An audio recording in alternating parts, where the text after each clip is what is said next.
I did my research on the public perception of corrections in America. It's a pretty broad topic, pretty interesting though, and you'll see why. So essentially, as we all know, I'm sure, the criminal justice system, the correctional system is pretty diverse. It's dynamic.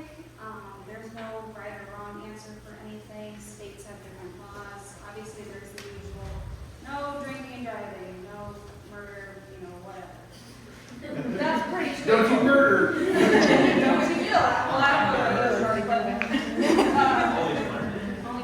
So anyway, there's a lot of diverse procedures, policies in place in modern corrections, in America at least.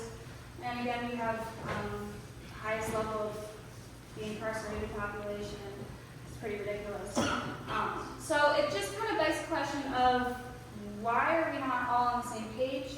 And it goes a little deeper than that. I know that's not a thing you can really answer specifically, but kind of makes the question go, okay, so why is this a thing? Why are we not all on the same page? Why is this state saying we can do this, but then we can't do this? Like, it's just all over the place, especially in our political climate right now, but I'm not talking about politics today.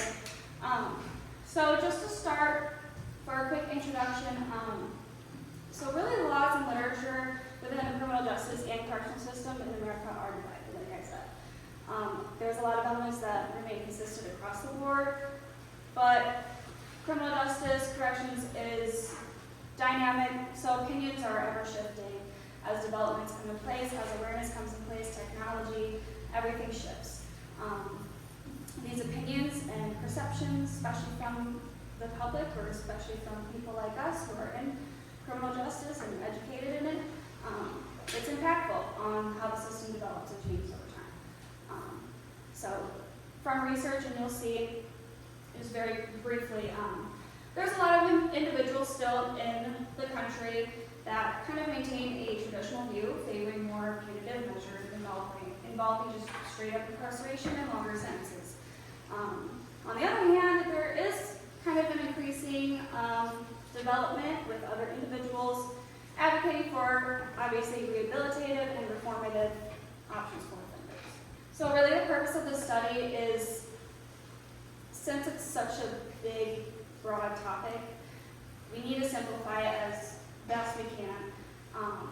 Obviously, there's a clear division in public perception, especially specifically corrections in America.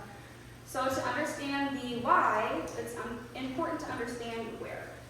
So, just a few factors that I picked out, some very basic general factors that I wanted to measure were age, gender, education, experience. It's just going to be marked as your major, CJ or not CJ. When we examine the perceptions of these variables, we can hopefully uncover broader reasons behind the contrasting attitudes towards the American correctional system, to then further our understanding why there's these disparities, where they lie, what needs to change, what doesn't need to change, and so on. So just a quick little literature review. So according to the Prison Policy Initiative, this is kind of the more general split. So 36% of people in America say the incarceration population is too high. 21% say the population is just right. 24% say the population is too low. So it's kind of like, why are we, what's the situation here? Why are we not on the same page? Why is it so split up? So since we're focusing on age, gender, and criminal justice, for age, about 53% of people aged 65 and older stated that they believe inmates are treated humanely as they're being treated now. But only 34% in the group of 18 to 29-year-olds believe inmates are being treated humanely. So, to break that down a little bit, ages 65 and older say that the treatment of offenders, inmates is humane, it's fine, whatever.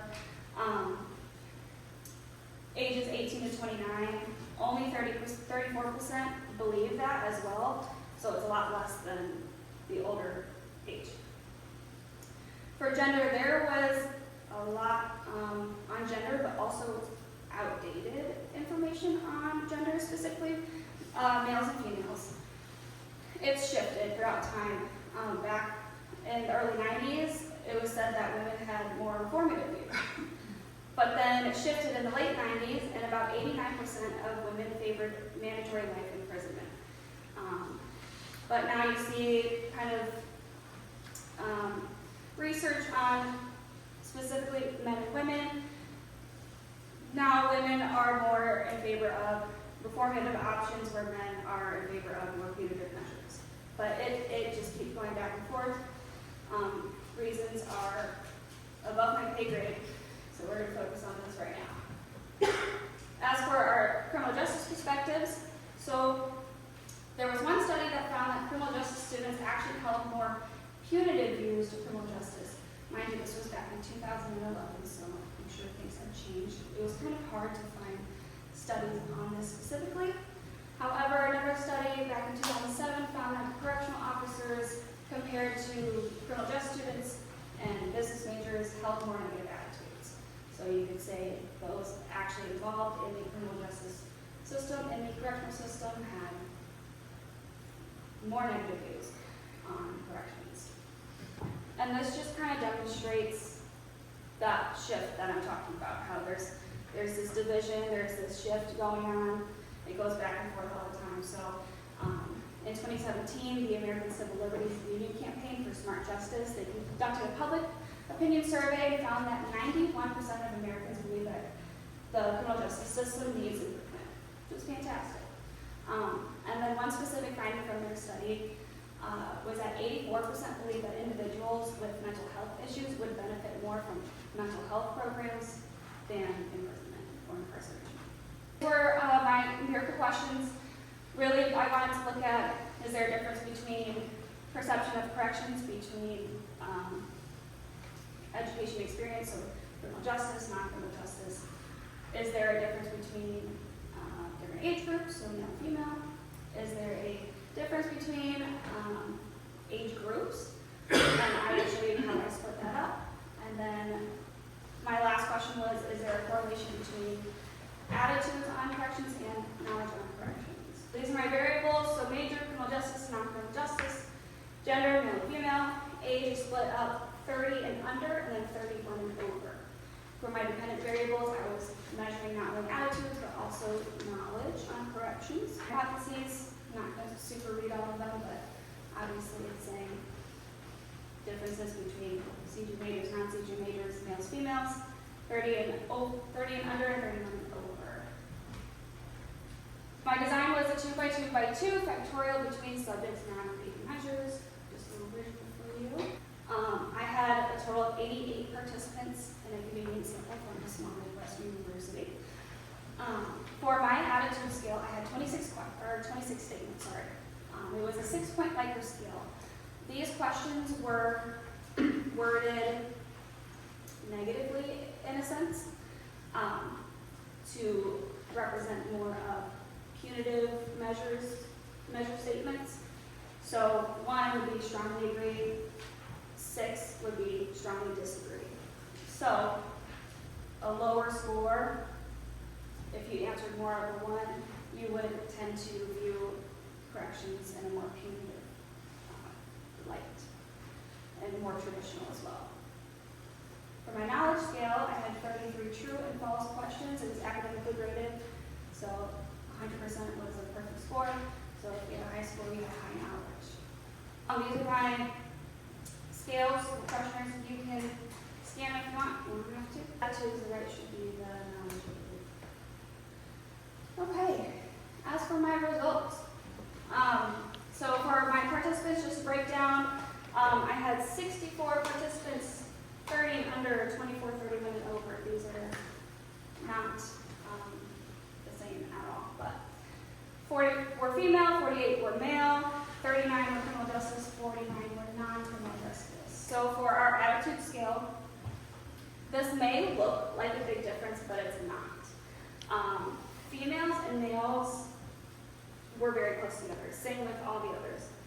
Female average a score of 4.2 on the attitude scale. Males were just a 4.02. So it's really not much of a difference. They both answered about a 4 on the attitude scale, which would be agree, or sorry, disagree. So kind of in the middle, leaning a little towards more the formative, positive aspects of corrections, but still in the middle. There was also really no big difference between the two. Males or females did score a little bit higher, so that could reflect some of our literature about females being more for rehabilitative measures. Criminal justice, non-criminal justice, again, about a 4. Same thing with 30 and 31. The one I want you to look at, though, is the 30 and 31. So this was the attitude scale. If you're looking at them in comparison, 31 and over actually scored higher on the attitude scale, which would obviously be more informative than the 30 and under, which was surprising to me. But then you go to knowledge and it completely flips. 30 and under actually had a higher score than 31 and over, which was interesting to me. Again, though, these are very similar. Everyone scored about a C average, which isn't great. It's not failing, but a little concerning. So there was no significance with any of it. But it was just a breakdown of, so my p-values were all over 0.05. There was no statistical significance whatsoever. And that's for the knowledge test. I did a 2-tail t-test assuming unequal variances. No statistical significance there. I did do just a little correlation between knowledge and attitude scores. It was a very weak correlation, positive but weak. So higher you scored on the attitudes, so more informative. Higher you score on the knowledge test, so you are more knowledgeable about corrections and criminal justice. But again, very weak, nothing really conclusive at the moment.